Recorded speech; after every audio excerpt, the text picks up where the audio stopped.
amigos y amigas? Sean bienvenidos a este canal de YouTube. No se les olvide darle me gusta, su like, en la campanita, píquenle, puchen, echen la mano y chinga. Buenos días, ¿se escucha bien? Sí. Me da pena que estés ahí atrás. Sí, estoy bien. ¿Seguro? ¿Seguro? Muy buenos días. Mi presencia aquí obedece a una invitación de mi presidente, que lamentablemente está detrás de mí, no me gustaría eso,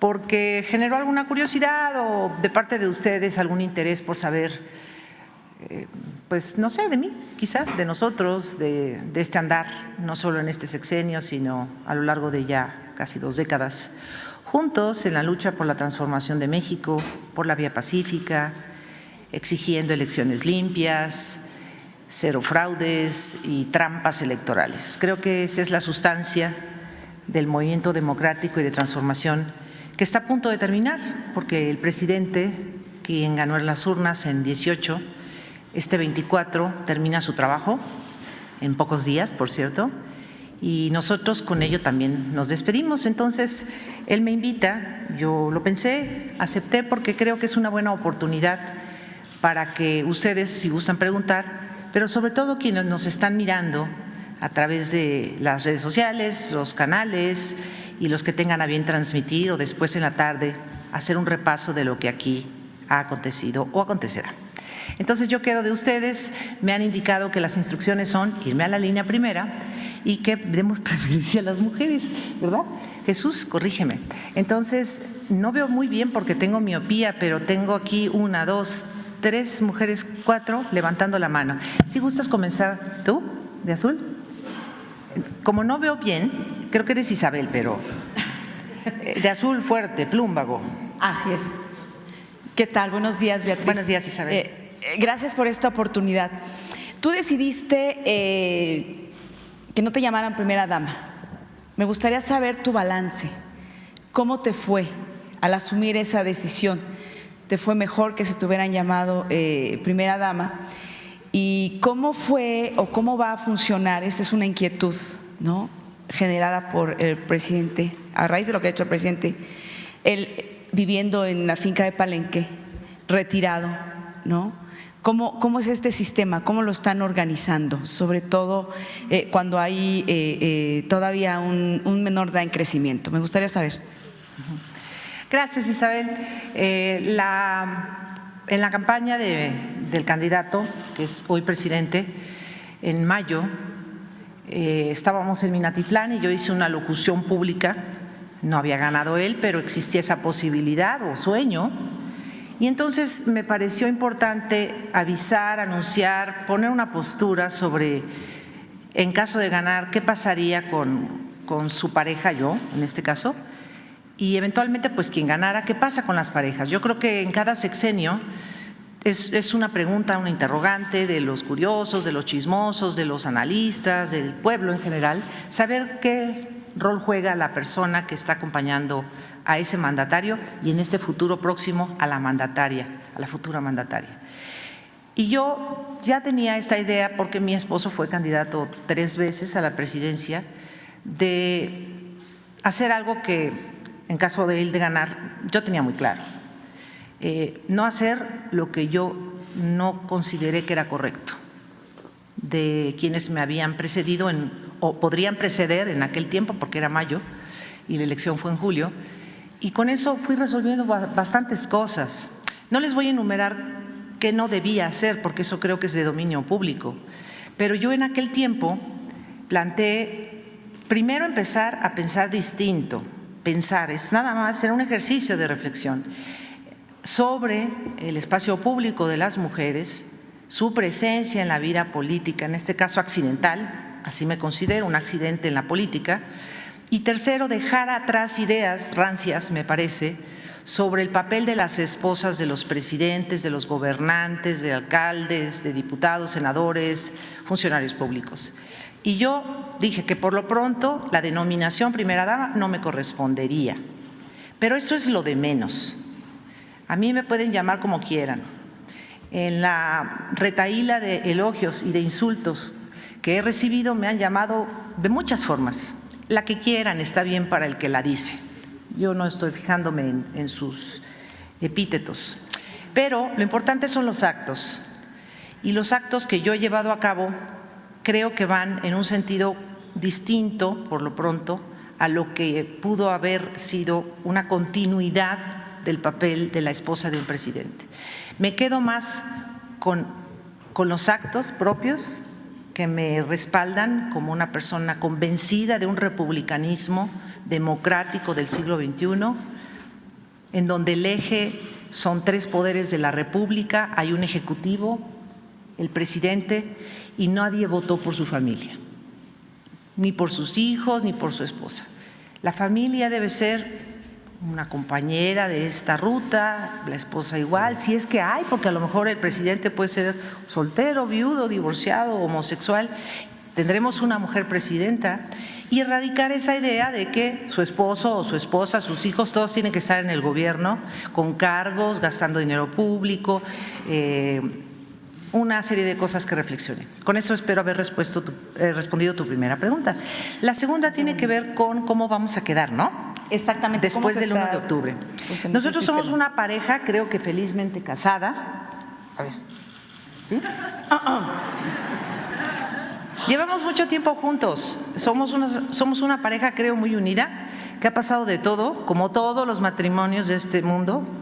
Crisis buenas, malas, regulares, de todo, ¿eh? No hay nada nuevo bajo el sol.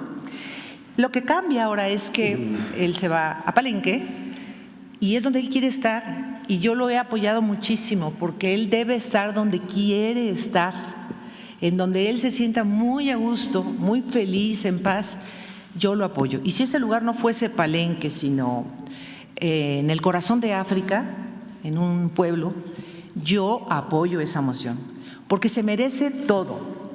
Es una persona que ha sido un gran mexicano, un mexicano opositor, después gobernante, ha trabajado muchísimo, soy testigo de sus desvelos, desmañanadas, cansancios, bostezos, soy testigo de sus esfuerzos, decepciones, ilusiones, soy testigo en una parte de su vida de todo eso. Se merece mi esposo, que es el presidente, irse a donde quiera ir, que se sienta muy feliz. Yo no lo puedo hacer, aunque vamos a estarnos viendo muy seguido, ¿verdad?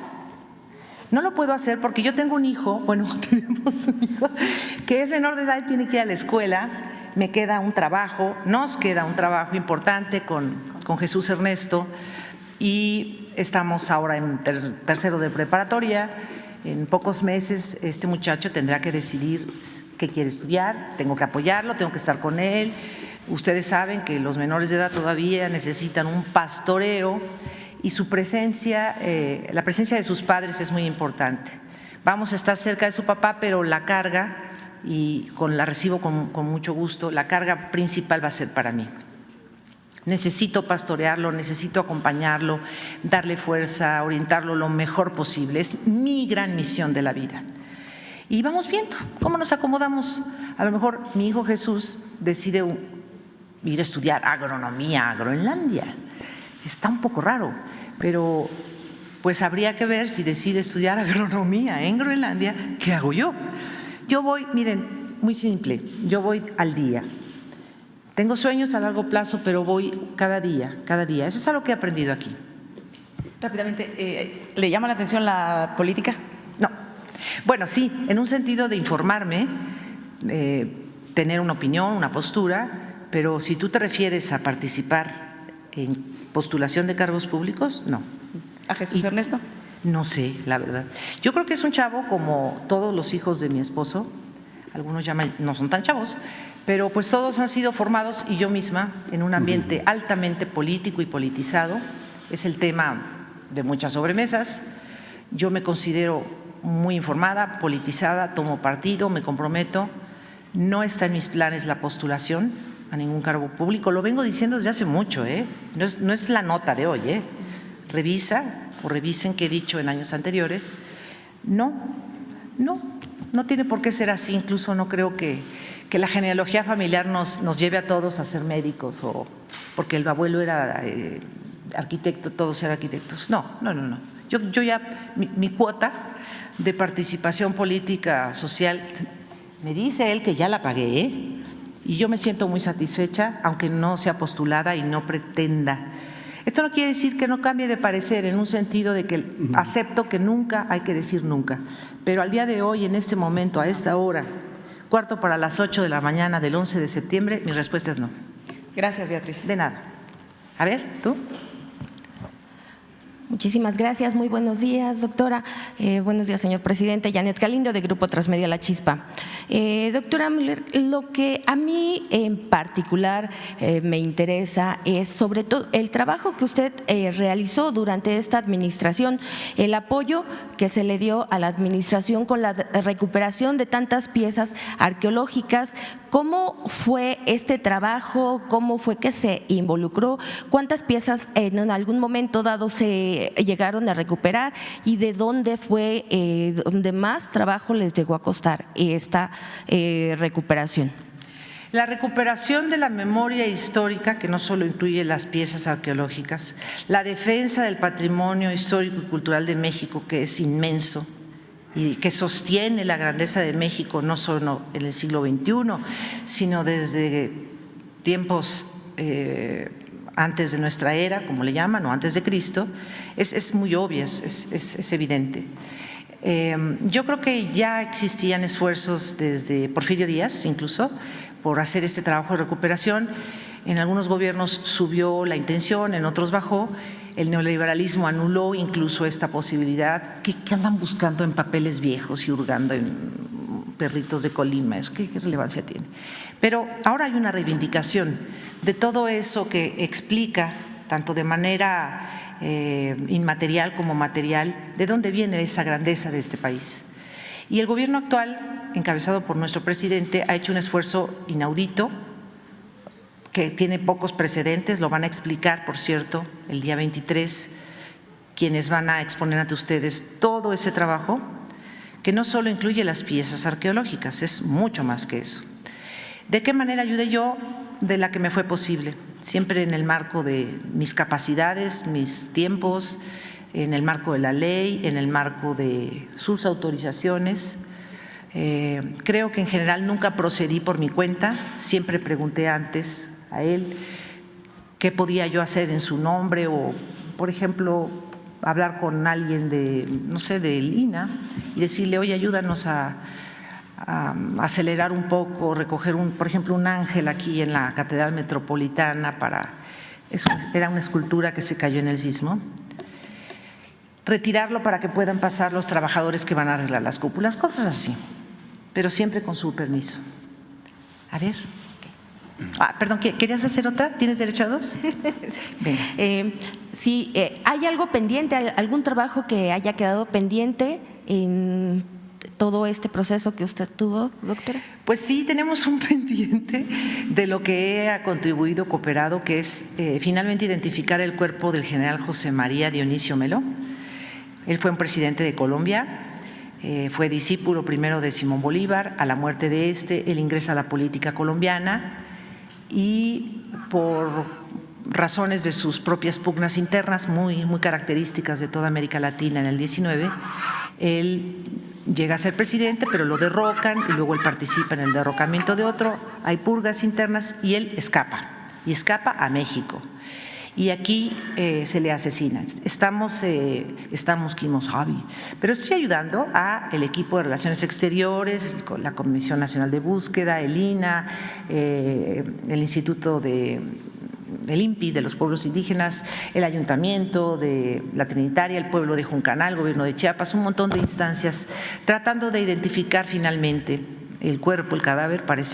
Somos optimistas, y también al mismo tiempo con Colombia, trabajando con las muestras que ya se tomaron de familiares de este general. También se tomaron muestras aquí porque tuvo descendencia también en México, porque él venía con un hijo, Máximo, y ese hijo se queda a vivir aquí, se casa con la hija del gobernador Ángel Albino Corzo, y hay una descendencia. Entonces tenemos dos formas, ojalá lo logremos, de cotejar esta información y cumplir un deseo de un comité de Colombia y muchos colombianos, de que un presidente de su país regrese, sea repatriado, aunque sean 150 años después. Ese es el pendiente. Vamos por aquí contigo. Tu servidor, Carlos Pozos. Espérame, ¿sí, hombre? A ver, Carlos. Sí, gracias, doctora. La verdad, un privilegio, después de 43 años en el ejercicio de esta profesión, poder hacer dos preguntas a la esposa del señor presidente. La pregunta inicia así. Esta administración, a punto de 19 días de que concluya, pues el señor presidente de México gobierna sin la figura de la primera dama, como usted ya lo explicó. Yo quisiera hacerle este planteamiento. ¿Fue difícil para usted como esposa el acompañarle al presidente, toda vez de que hasta su hijo fue criticado y pues con calificativos negativos a su familia y a usted misma? ¿Le fue difícil esta administración a 19 días acompañar al presidente? Sí, sí fue difícil, sí. Bien, mi segunda pregunta. ¿Qué sabor de boca le deja a usted el que haya solicitado el penacho de Moctezuma y no se haya devuelto? ¿Qué sabor de boca le deja a usted el haber, por instrucciones del presidente de México, el licenciado Andrés Manuel López Obrador, haberle pedido que ofreciera disculpa al gobierno de España y no se tuvo respuesta ninguna en estos dos casos? Gracias. Pues el sabor de boca es amargo, pero hay que hacer el esfuerzo. A veces las peticiones, deseos o acciones que hacemos en favor de algo que queremos lograr no se logran y queda ese sabor amargo, pero lo que queda es la esperanza de volverlo a pedir. Entonces, ojalá en el futuro tengan más éxito otros gestores o gestoras con el gobierno de Austria para este asunto. Yo me temo, y lo voy a decir abiertamente, que el gobierno de Austria algo esconde con el penacho. No sé si está roto, está reemplazado, algo hay. Eso que lo respondan ellos, por las groserías que le hicieron al gobierno de México cuando lo pidió, a través de mi persona. En el caso de España, yo creo que es justa la petición, está solventada de cabo a rabo la petición de una disculpa a los pueblos originarios. Hay documentos que datan desde la llegada de los primeros españoles en el 1517, bueno, antes probablemente, si se estudia más de manera exhaustiva quiénes fueron los europeos que llegaron antes, bueno, se supone que Hernández de Córdoba. Creo que está sustentada totalmente. Podría decirles que si hay alguien que ha sido un aliado de este perdón, es alguien muy antiguo, llamado Bartolomé de las Casas, quien escribió una brevísima historia de la destrucción de Indias y donde da fe de todo lo que ocurrió, no solo en México, sino en América, que violaba las leyes de entonces, incluso las de la monarquía e incluso las leyes de Indias, ¿no? Las que se empezaron a formar a partir de la conquista. No me extendería, creo que es una petición justa. El europeo puede no considerarla porque no ha venido a América a hablar con las comunidades indígenas, ni de Perú, ni de Colombia, ni de Chile, ni de Guatemala, ni otros países. Pero cualquiera que venga con las ganas de escuchar a los pueblos originarios notará que el agravio persiste y que se ha heredado por generaciones y que no es un asunto político exactamente.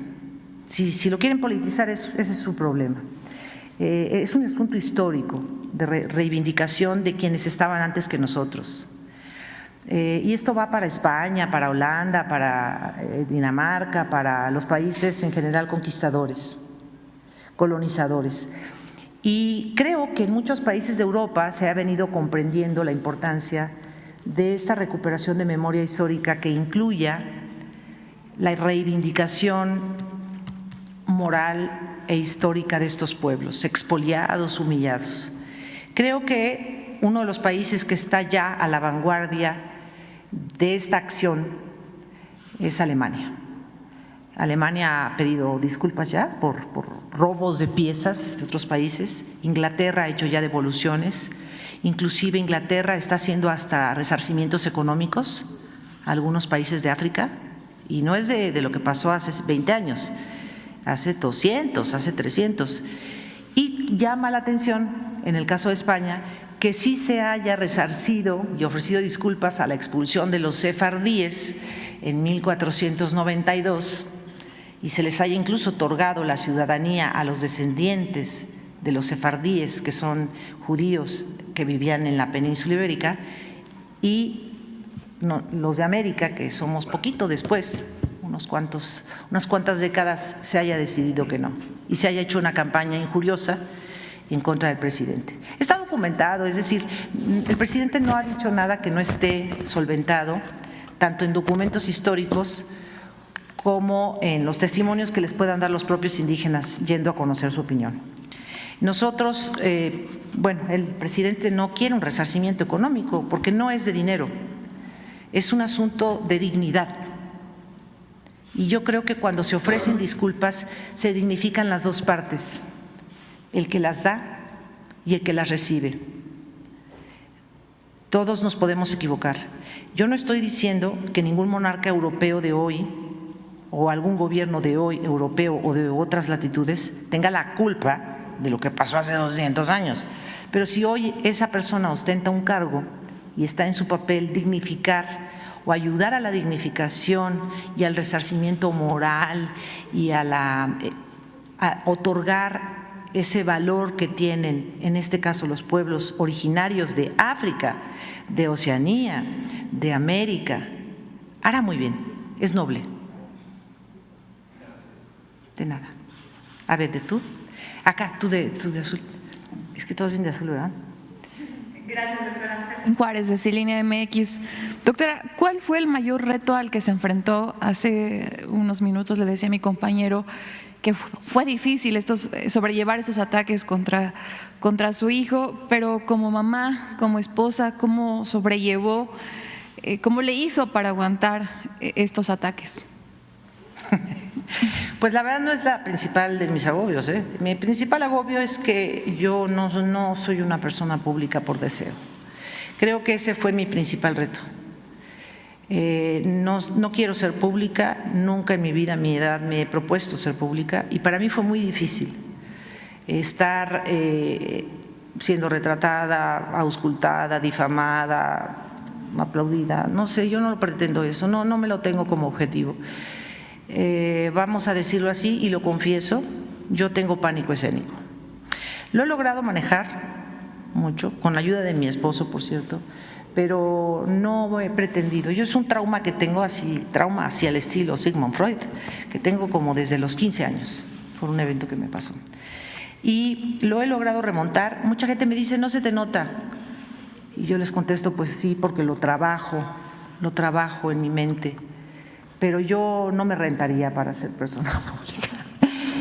Eso va pegado a lo otro, al volverte persona pública, incluso contra mi propia voluntad. El tema de que anden hablando que si camino chueco, que si mi hijo no sé cuánto, pues es molesto, pero también se va aprendiendo a untarse mantequilla en el cuerpo y a que esas cosas vayan resbalando. Gracias, doctora. Y como mujer, ¿cómo siente que en unos días pues una mujer sucederá a su esposo como presidenta de México? ¿Qué opinión tiene sobre la doctora Claudia Sheinbaum? ¿Qué siente usted?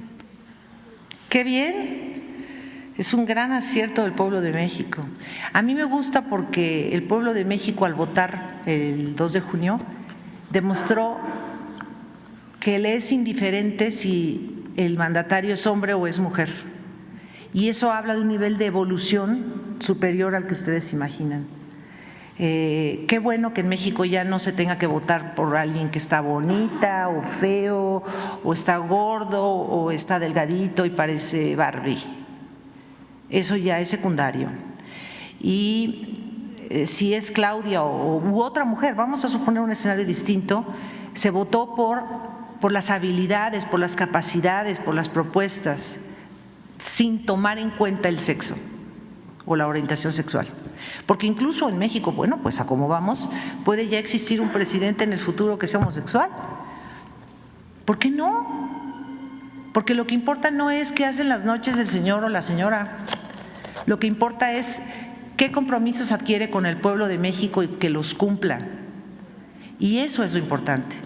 Sobre en particular ella, estoy muy contenta porque la conozco y aunque no la conociera, creo que al escucharla, al percibir lo que ella expresa y cómo lo expresa, a mí me da mucha confianza. Yo creo que ella viene también de la lucha democrática y por la justicia en México, y lo que va a hacer ella es ser congruente, seguramente. Me alegra mucho porque también en mayo del 2018, cuando propuse desterrar la idea de la primera dama, también dije que las mujeres sabemos decir y hacer las cosas de manera diferente. Y yo creo que ella, por ser mujer, nos va a ratificar eso. No es que yo sea originaria en la propuesta, pero somos nosotras, aquí Isabel, aquí están varias mujeres, nosotras lo hacemos distinto. No es mejor o peor, lo hacemos distinto. Y eso va a ser muy emocionante de ver. Y le deseo todo el éxito. Como escribí en una publicación, yo seré para ella, como presidenta, una leal escudera. Gracias. A ver, tú.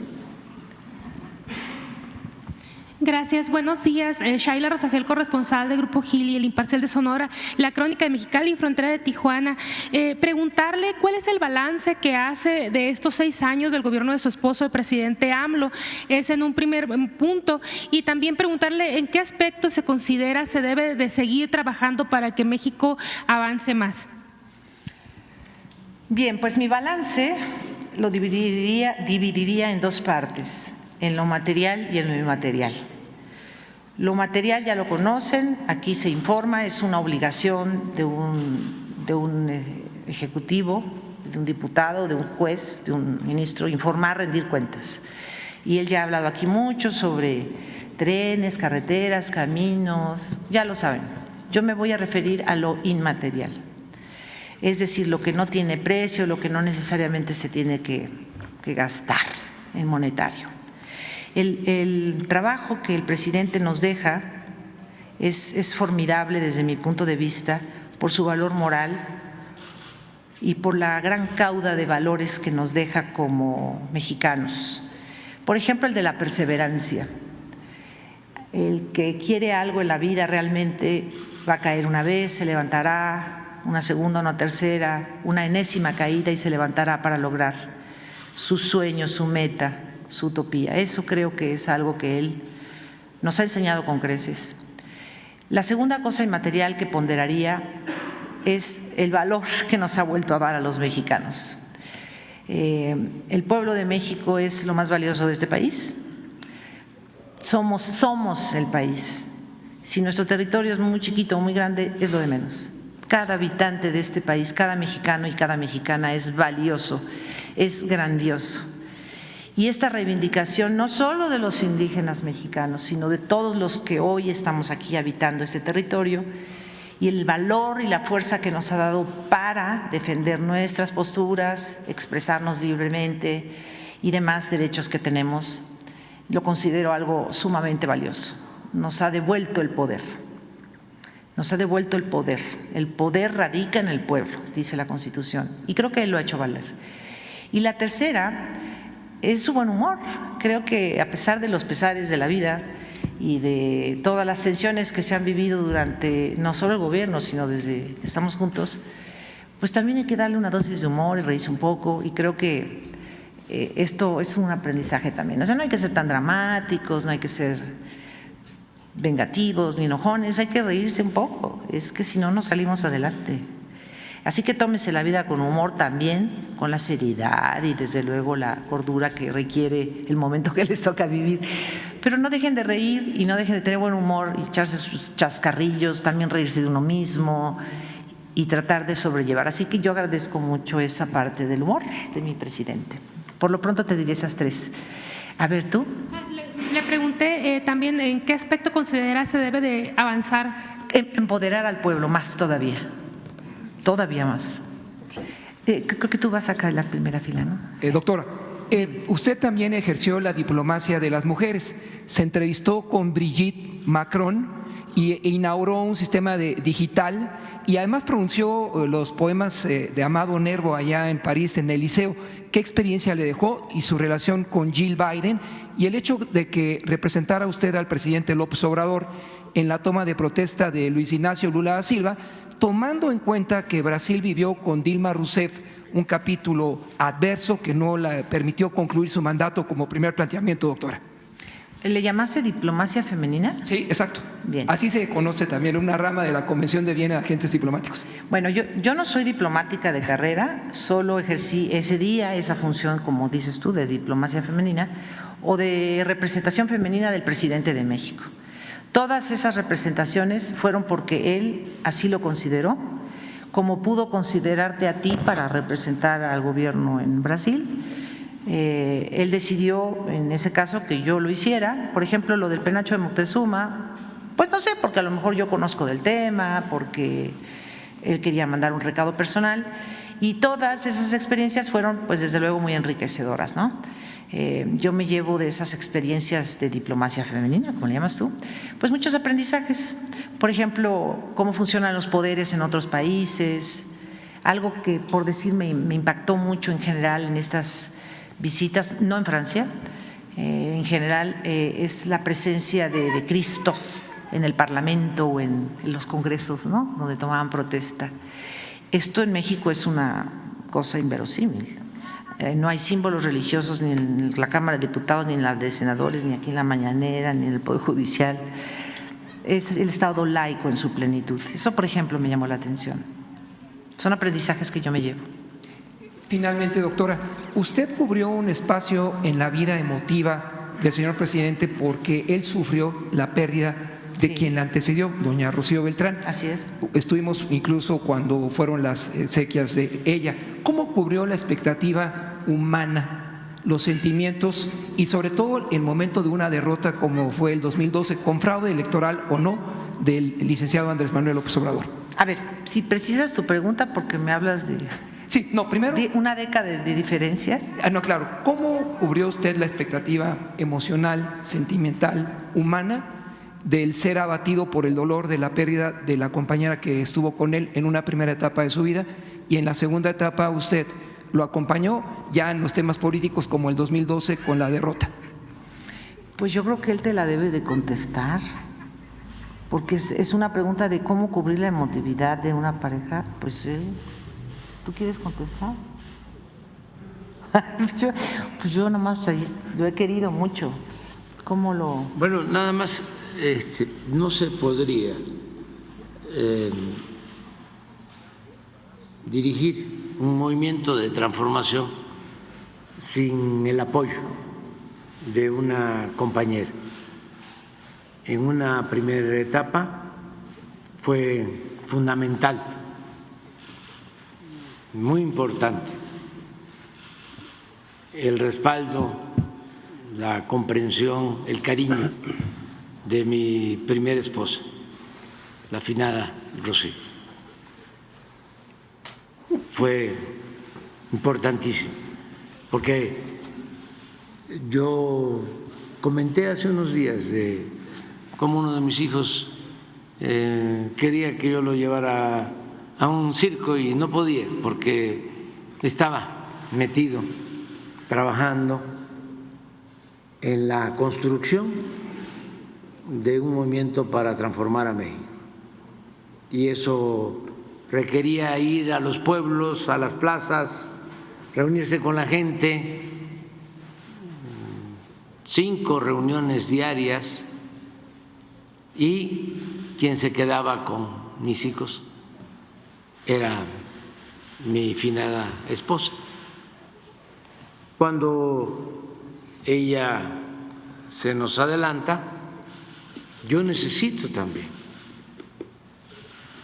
una compañera, porque la lucha sigue, la lucha continúa y me apoyo en Beatriz en momentos también muy difíciles, y ella me respalda, me sostiene y me da fuerzas y cariño para ir hacia adelante, para no claudicar. Decía mi mamá cuando lo conoció, qué suertudo eres, ¿eh? Te llevas a mi hija Beatriz. Sí, eso dicen también mis adversarios, los conservadores, ¿sí? De que cómo no, ella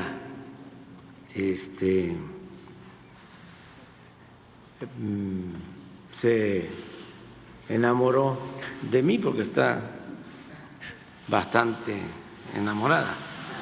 Dice, pero ¿cómo? ¿No? ¡Qué barbaridad! ¡Qué barbaridad! Ella, ¿no? Tan delicada, tan exquisita, estudiosa, ¿no? Doctora. Uy. ¿En qué? ¿Doctora en ciencias ocultas o qué? No, en literatura. O sea, para un mazorral de Tepetitán, Macuspana, Tabasco, indio patarrajada. Está guapo el indio patarrajada, ¿eh? Pero fue fundamental el apoyo, es hasta ahora. No, y esto y después sucede en todas las familias, en todas las familias.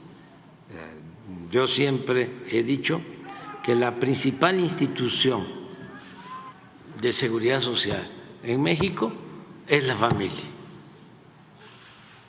Así como la cultura o las culturas o nuestro pasado prehispánico nos ha protegido y nos ha salvado, así también nuestras familias nos han ayudado a salir adelante y han evitado la descomposición social en nuestro país, porque la familia mexicana es muy fraterna, es muy solidaria. Si le va mal a un miembro de la familia, acuden en su apoyo otros. Y lo que siempre hemos hablado aquí, y hay que seguirlo comentando, los hijos, el que no abandonemos esa extraordinaria, bella costumbre de que nuestros hijos están siempre con nosotros y que, con todo respeto para lo que sucede en otros lugares, en otros países, no se establezca el que apenas están terminando la adolescencia y ya se tienen que ir. Ahuequen el ala, vean qué hacen. Que eso es lo que queremos hacer con Jesús, estarlo acompañando. El tiempo que sea. El tiempo que Pero sea. así sucede en nuestras familias. Y eso es muy importante, porque no se debe de permitir el vacío, el desamor en los hijos, en los jóvenes. Ellos siempre deben de tener la seguridad de que se les quiere, siempre. Y no decir, a ver, ya tú eres independiente y nos vemos si acaso una vez al año. Ay, no. Sí, así No, pasa Jesús no va a en ser algunos lugares. ¿Y qué sucede? Pues que esa falta de cariño, de amor, ¿no?, genera vacíos que quieren llenarse, o se pretenden llenar esos vacíos con la droga, y esa felicidad es momentánea, es transitoria, se convierte en infelicidad. Entonces, ¿por qué no hay, y esto es importantísimo, por qué no hay tanta adicción en México a las drogas? Porque hay mamás que estamos… Por la familia. Y papás también. Por la familia. O sea, eso lo tenemos que cuidar mucho. Porque sí, puede haber siembra como hay, no vamos a tapar el sol con un dedo, de marihuana, amapola, laboratorios donde se hacen drogas químicas, tráfico, pero no consumo, o no el consumo que se tiene en otras partes.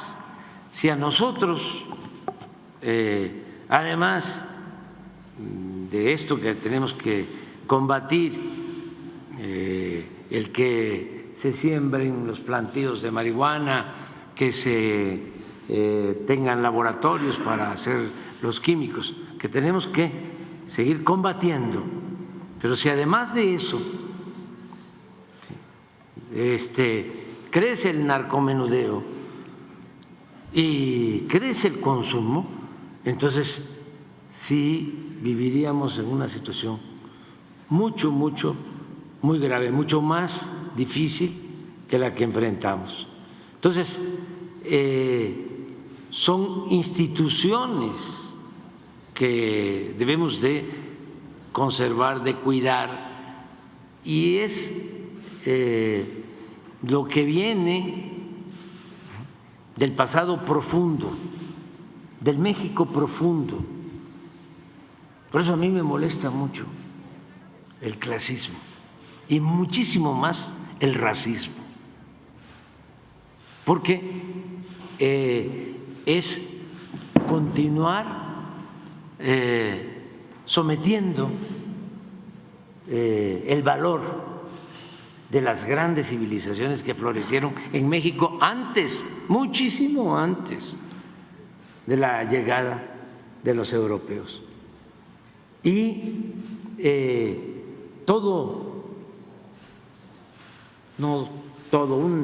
una buena parte o la mayor parte de lo bueno que tenemos los mexicanos viene de ese pasado profundo, la gran reserva de valores culturales, morales, espirituales que vienen de tiempo atrás.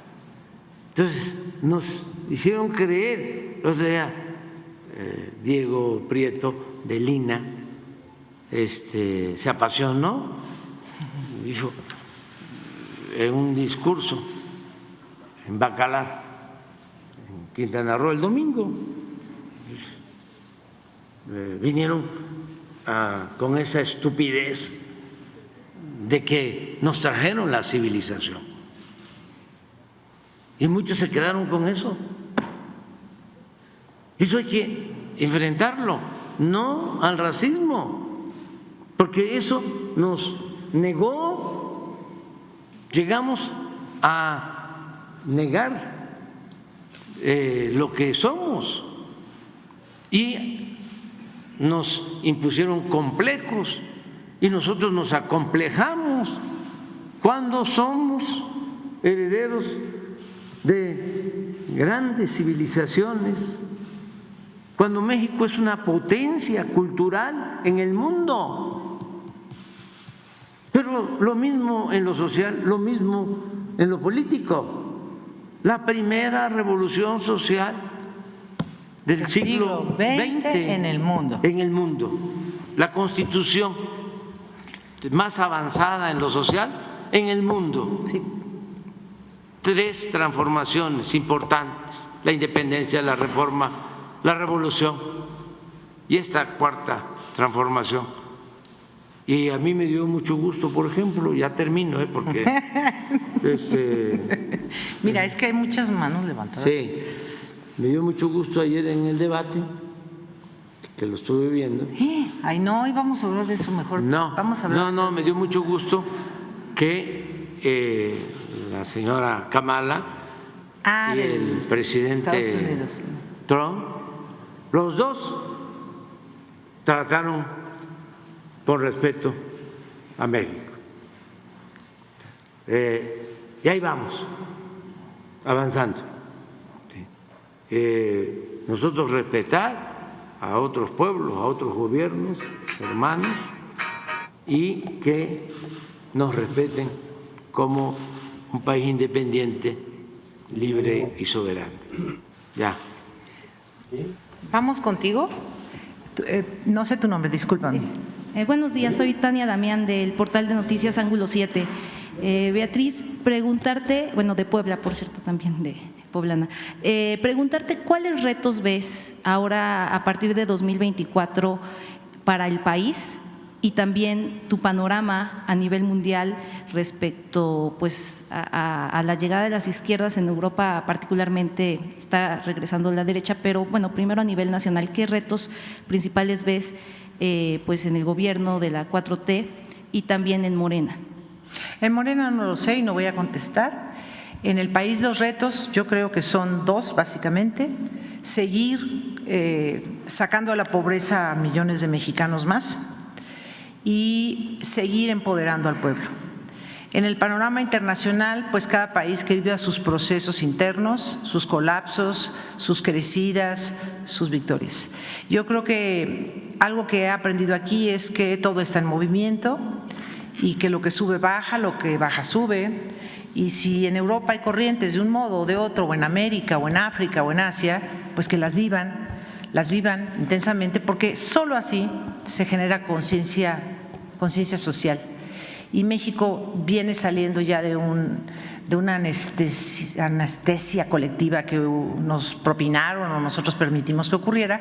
Hay un despertar y eso es lo que ojalá ocurra en otros países, ¿no? En otras latitudes, y no a la guerra, eso sobre todo. A ver, tú, acá en segunda fila. José Manuel Fuentes, de Capital 21, preguntarle, doctora, sobre los fandangos por la lectura, cuál es su reflexión sobre fomentar la lectura en México, y también preguntarle, aunado a ello, cómo ve el trabajo del Fondo de Cultura Económica, qué se puede hacer para ampliar la lectura en el país. Muchas gracias, doctora. A ti. Los fandangos son una de las partes de la Estrategia Nacional de Lectura, que es un programa del gobierno, es el compromiso número 100 del presidente de la República. Cuando se acuerdan, enumeró 100 compromisos, él estableció ahí la promoción de la lectura y también la recuperación del patrimonio histórico nacional, etcétera.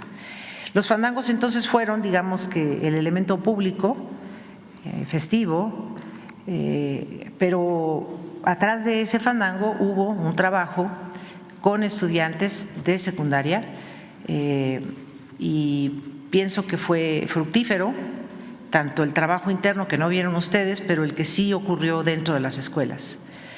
Y los fandangos, pues creo que fueron del agrado de muchos, es una humilde contribución a, pues desde algo que podemos llamar un hábito o una forma de estar o una forma de tratar de entender mejor la vida, hasta de hablar bien, a veces leyendo se puede hablar mejor.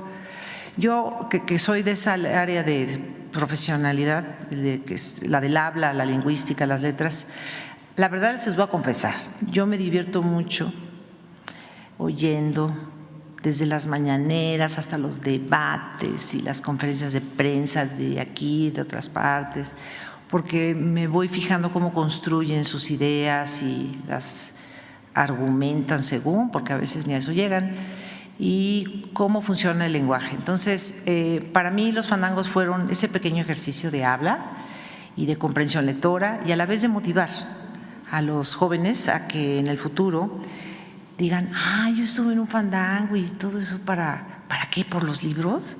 Y que haya una semilla insertada en su corazón, en el de sus padres, sus profesores, sus compañeros, hermanos, familiares y quienes los vieron, de que es importante leer y que los libros no son para poner en el boiler o para detener el frutero. Los libros son para ser leídos y no solo eso, son para ser comprendidos y más allá todavía, para ser disfrutados. Y si más todavía podemos llegar para tomar de ellos algo bueno. como lección de vida de lo que no se debe hacer o de lo que se puede o debe seguir haciendo. ¿Sí? Acá contigo de verde. Es que no sé si me están viendo que yo lo señalo, supongo que sí. Doctora, muy buenos días. Buenos Muchas días. gracias y gracias por engalanar esta conferencia. Tenemos algunos conocimientos sobre los conservadores. Mucha gente conservadora opina que pues tenían que haber vivido en Los Pinos y no en un palacio.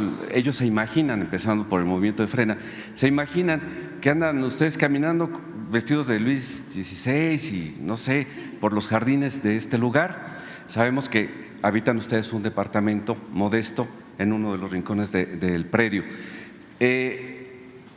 Usted ha sido parte muy importante de una catalogación del patrimonio artístico histórico de Palacio Nacional. Tenemos conocimiento de que usted ha encabezado algunas acciones para dejar perfectamente bien estructurado un inventario de los bienes que no lograron llevarse los antiguos regímenes. Entonces, ¿cuál ha sido esa labor y con qué obstáculos se enfrentó? Pues el Palacio Nacional, ustedes están adentro, ¿eh? El Palacio Nacional abarca toda la manzana. Para los que no conocen el centro de la Ciudad de México, es más grande que el Zócalo, que la Plaza de la Constitución. Es más grande, ¿eh?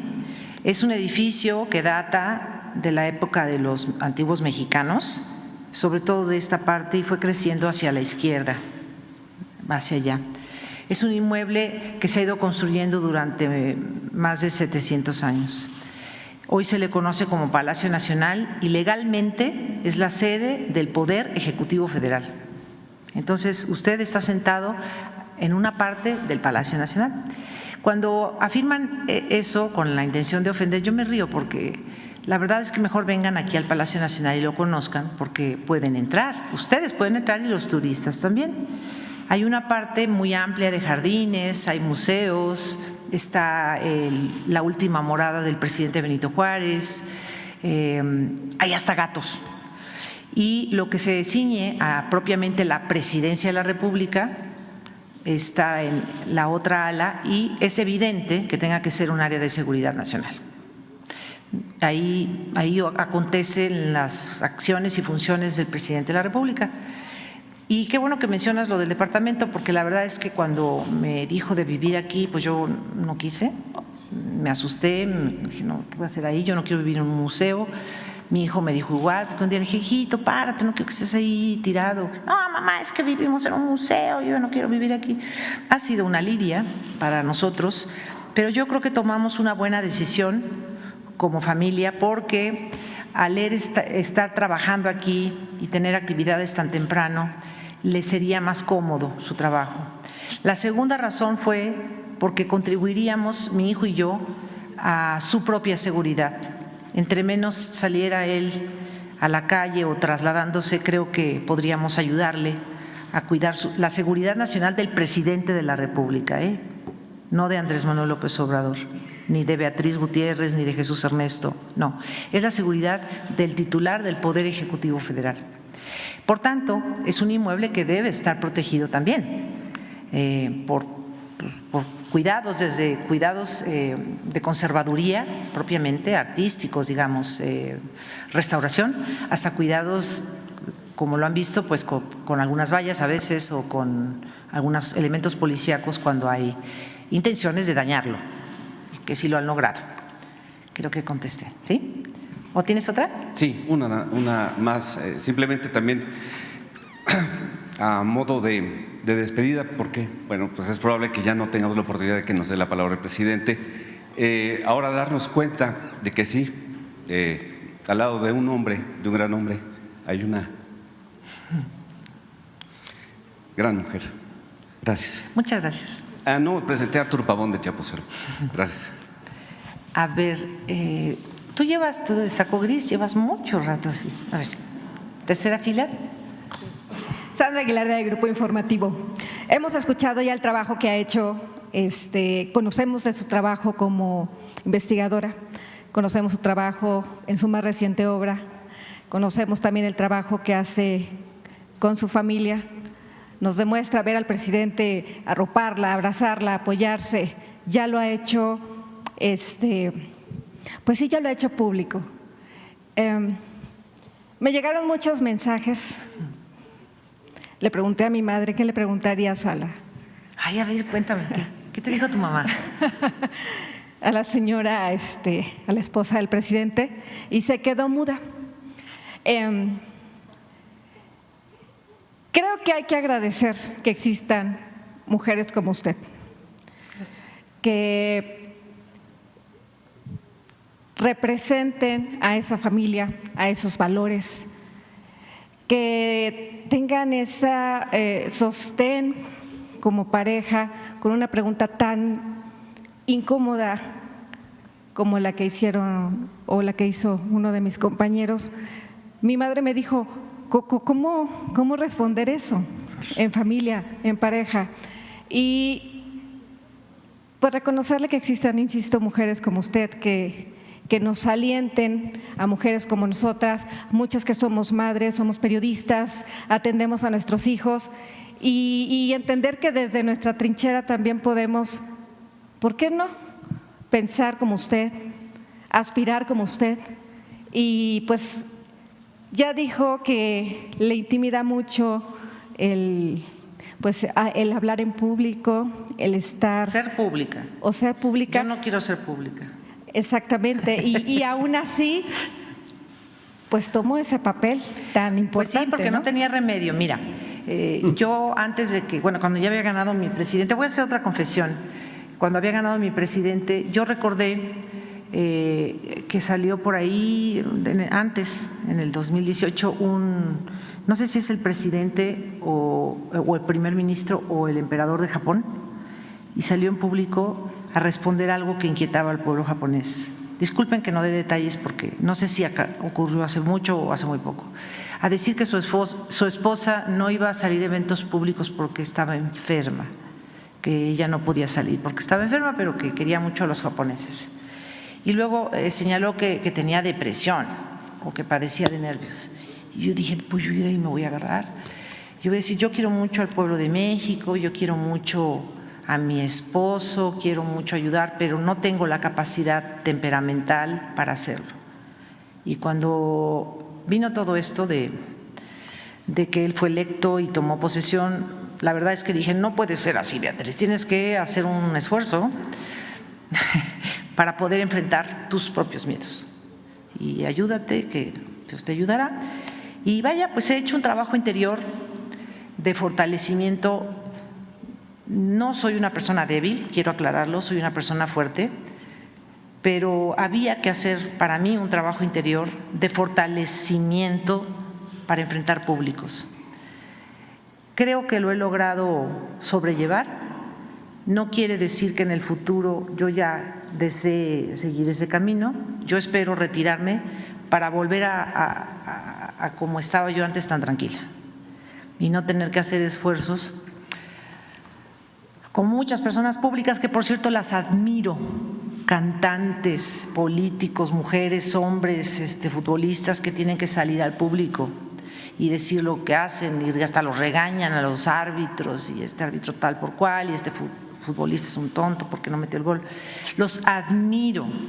Incluso en México admiro a los políticos hasta de oposición porque salen a decir, aunque lo digan mal o bien, con todas sus flaquezas o fortalezas, los admiro porque dan la cara, explican. Me caen mejor que los que no lo dicen, es decir, que hacen cosas clandestinas. Los admiro mucho, la verdad, porque se necesita fuerza, lo hagan bien o mal, para dar la cara. Y a mí me interrogó mi ser sobre ese dar la cara, y dije, pues no puedo decir que tengo nervios y que tengo depresión, porque yo no tengo depresión. Entonces dije, bueno, voy a trabajar conmigo, con mi fortaleza pública, espiritual o social, y creo que avancé mucho. Eso no quiere decir que yo ahora me voy a seguir de largo. No, me ha costado mucho, y él es testigo de lo que yo les digo. Yo creo más bien que voy a regresar a tener menos exigencias conmigo misma, con relación a estos públicos.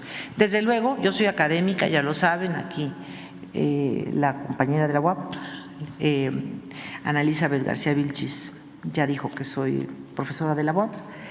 Yo tengo que enfrentar públicos, pero son otros, ¿no? Son alumnos, son conferencias, congresos, pues eso es para mí otra cosa. Es hablar de mis temas. Aquí ustedes no me van a preguntar de mis temas profesionales, pero cuando nosotros vamos a congresos que son 10, 15 personas, nos damos el vuelo de hablar de lo que nosotros queremos explicar desde el punto de vista académico. Y salúdame mucho a tu mamá y dile que muchas gracias por su comentario y pregunta. Gracias a los dos. Una más, ¿no? ¿De qué lado, Jesús? Una más. Es que son un chorro, mira. A ver, ¿qué tiempo? ¿Son 8:30? Si tú quieres. Allá alguien que acaba de hacer así. ¿Tú de negro? El que estás haciendo así. Tú, exacto, tú. Señor presidente, con la venia. Señora Beatriz Gutiérrez Müller, con la venia. Me brinca un dato, usted como historiadora no creo que se vaya a quedar quieta. Soy de letras, ¿eh? De letras. Aclaración. Ajá. Y en base a eso, ¿ha recibido, son dos preguntas, ¿ha recibido alguna invitación de la actual presidenta electa Claudia Sheinbaum Pardo para pues formar parte del equipo de cultura? No. ¿No le gustaría? No. Y una segunda, ha estado a lo largo de pues algunos años, parte de su vida, gran parte de su vida, junto a un hombre que ha sido un luchador social, ha sido un guerrero en la política, el primer presidente de la República en tiempos contemporáneos que ha roto paradigmas, ha formado prácticamente o ha hecho una línea de la historia moderna de nuestro país en la política. ¿Tiene en mente escribir algo sobre su pareja en algún momento, sobre la historia de nuestro país contemporánea, donde él sea prácticamente el actor intelectual en la política moderna de nuestro país? Pues él no quiere, yo tampoco, pero ya vuelvo a decir, nunca hay que decir nunca, la vida da muchas vueltas. Sí te puedo decir que soy escritora, además de académica, y que tengo muchas cosas en mi computadora que me gustaría publicar, novelas, cuentos, ensayos, y me voy a abocar a eso. Están terminados, solamente necesito corregir cosas, actualizar y publicar. No sé, tengo 10 inéditos en mi computadora. Entonces, para que lleguemos a eso que dices, esa parte que mencionas, pues falta. No lo creo. Pero sí escribo todo el tiempo, eso es cierto. Gracias. A ti. A ver, ¿tú de verde? Acá. Gracias, muy buenos días a todas y a todos. Liliana Noble de Pulso Saludable. Beatriz, yo quisiera preguntarle, mucho se ha hablado de que las mujeres hoy somos más visibles, recién electa la doctora Claudia Sheinbaum. En mi particular punto de vista, creo que las mujeres siempre hemos sido visibles. ¿Qué opinión le merece esta concepción al respecto? Y también me gustaría conocer cuál es su opinión acerca del trabajo que ha realizado el DIF, la directora general del DIF, Nuria Fernández Espresate. Mucha gente me ha dicho que gracias a la labor que haya hecho, hoy el DIF no está considerado como una institución que solamente reparte desayunos o comidas en las escuelas. Hoy, gracias al DIF, estos grupos vulnerables tienen una representación y gracias a esto han podido tener acceso a clases, a educación, a la lectura, por supuesto. Esas serían mis preguntas. Gracias. Con relación a la segunda, creo que has hecho un resumen muy bueno sobre el trabajo del DIF y creo que correspondería a su titular extender ese informe final. La primera, ¿me la puedes abreviar un poquito más? Ahora somos más visibles que antes. Las mujeres somos visibles desde que el mundo es mundo. Que no nos hayan querido ver es un asunto aparte. A ver, tú, cuarta fila, aquí tú, la que tienes la mano así. Tú, atrás del… Buenos días, presidente. Carlos Domínguez de Nación 14, presidente. Doctora, buenos días. Más que una pregunta, doctora, pedirle que si nos puede comentar algo de lo mejor que le ha dejado ser la esposa del presidente Andrés Manuel López Obrador. Lo mejor es que seguimos juntos. Eso es lo mejor. ¿Tú?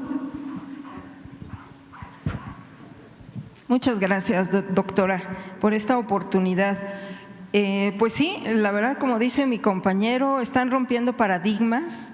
Esta conferencia matutina igual, con ustedes como familia.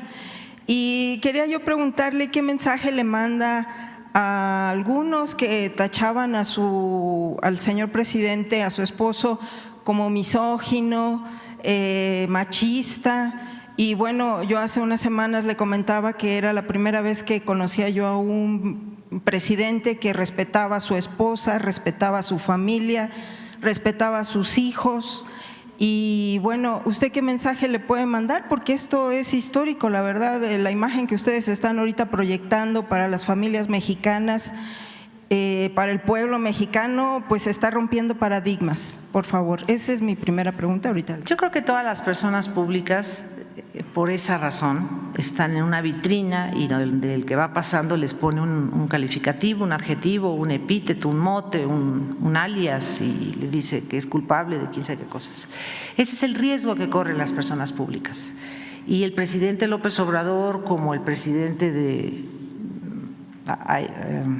no se iba a decir Haití, pero ahí hay primer ministro y creo que ahorita hay un problemita ahí. Pero vaya, cambien de país, de coordenadas geográficas. Es una persona que lamentablemente, bueno, el caso de mujeres presidentas o primeras ministras, que lamentablemente pues por eso sacrifican tanto porque se exponen al público. Y se van a decir de ellos desde antes de Cristo hasta que se acabe el mundo, se van a decir muchas cosas.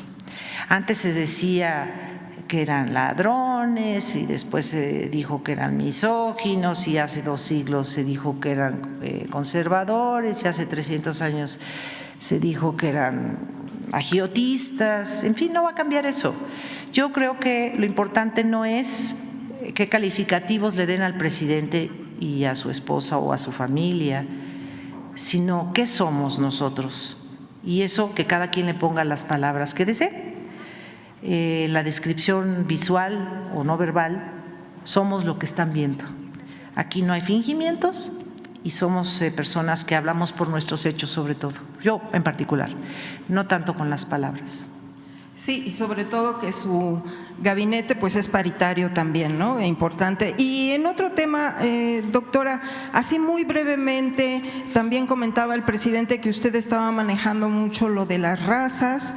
En lo personal y como grupo aquí en Oro Sólido es un tema que nos interesa muchísimo porque efectivamente todos tenemos talentos, tenemos inteligencias, no importa la raza, todos tenemos muchas posibilidades. Usted, si nos puede brevemente hablar acerca de esto, porque me parece muy importante, como dice el presidente, seguir empoderando al pueblo de México, a los mexicanos y que sepan que son valiosos y bueno, pues sí me gustaría escuchar brevemente, si me hace favor. Muchas gracias. Bueno, no es una pregunta tan personal, pero es una pregunta que te puedo contestar de un modo académico. Desde el siglo XIX comienza un auge en Europa sobre el tema de las razas superiores e inferiores y deriva incluso en la creación hasta de grupos religiosos. Para el siglo XX hay un convencimiento en Europa y en América, por lo menos, de que existen las razas. Y las razas son la amarilla, la morena, la dorada, la de México le llamaban la de bronce, la blanca. Este asunto va complicándose desde un plano retórico hasta uno que termina convirtiendo ya a esta definición de razas como una corriente de pensamiento, es decir, un racismo, tanto a favor de una raza como en contra de otra. Los científicos del siglo XX, viendo las complicaciones que derivaron de etiquetar a personas por su color de piel, tamaño de ojos, de los omóplatos, del crecimiento cerebral, de su altura, de sus movimientos de manos, de una fisiología, se pusieron a estudiar si es posible que exista en el género humano las razas. Y la conclusión al día de hoy es que las razas en el género humano no existen. ¿Pero qué quedó? Quedó el racismo. No hay razas superiores ni inferiores. Busquen a los científicos que lo han hablado. No hay un genetismo superior. o de superioridad, tampoco de inferioridad. Las razas existirían en los perros, por ejemplo. Pero lo malo es que el racismo quedó como una ideología y ha hecho mucho daño a la humanidad. Yo creo que el ejemplo más, hay uno interno y uno externo, más cruel de cómo esta concepción ideológica de las razas derivó en acciones muy lamentables. La mexicana es el caso del exterminio yaqui, y el caso exterior es el holocausto nazi. Y creo que eso no debe volver a pasar. Entonces, los que se sientan de raza superior, híjole, pues lean un poquito más para que se den cuenta que están equivocados y que no hay razas entre nosotros. No hay razas, no hay razas. Yo puedo estar más blanquita, pero me puedo poner morena porque tomé el sol. En fin, pero no, el color de la piel ni el tamaño de los ojos habla de una raza. Eso es una equivocación histórica. Qué bueno que ya se está reparando.